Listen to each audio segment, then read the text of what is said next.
سنة 2025 قربت تخلص. قوليلي بصراحة، لسه حاسة انك في نفس المكان مع نفس الأشخاص، نفس الروتين؟ كل يوم بتشوفي ناس بتسافر وناس بتنجح وناس بتقرب من ربنا أكتر وانتي لسه تايهة؟ خدي بالك، لو فضلتي كده العمر بيجري وهتلاقي نفسك في مكان مش بتحلمي بيه. قدامنا 3 شهور ممكن يبقوا نقطة تحول حقيقية قبل ما ندخل 2026. تعالي نقسم حياتنا ل4 حاجات أساسية ونحط خطط صغيرة واقعية. أول حاجة، علاقتك مع ربنا. ممكن تبتديها بإنك تلتزمي بالصلاة في ميعادها، وإنك تكوني في حالة راحة وسكينة وإنتي بتصلي. كل يوم بتجيبي آية وتفهمي معناها وتعيشي بيها. الكتاب اللي ربنا نزلهولك هو النور اللي ممكن تمشي بيه في حياتك.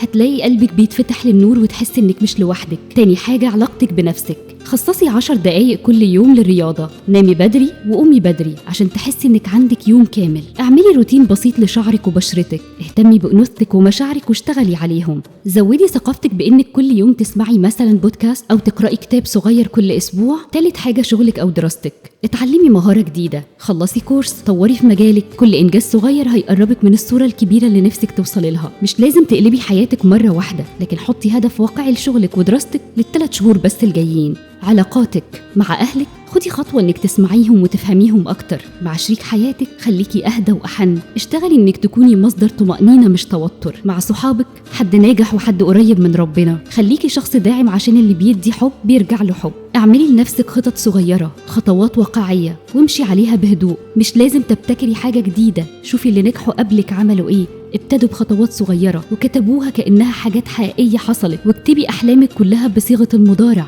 وكأنها بتحصل. أنا بعيش، أنا بحقق. مفيش حاجة هتتغير فجأة، بس كل يوم هتتقدمي خطوة حتى لو بسيطة. هو يوم بيقربك من حلمك. 2026 مش بعيدة وانتي تستحقي تبتديها صح. ممكن بتسمعي فيديوهات تحفيزية كتير بس مش عارفة تبتدي منين. أنا جبتلك خطوات بسيطة واقعية تقدري تبتدي بيها من النهاردة. خدي ساعة واحدة بس خططي فيها لل3 شهور. ربنا سبحانه وتعالى بيقول: إن الله لا يغير ما بقوم حتى يغيروا ما بأنفسهم. يعني البداية دايما من جواكي، من قرارك انتي. ابتدي بخطوة صغيرة، خطوة هتفرق. واكتبيلي في الكومنتات ايه الحاجة اللي كانت واقفة قصادك الفترة اللي فاتت.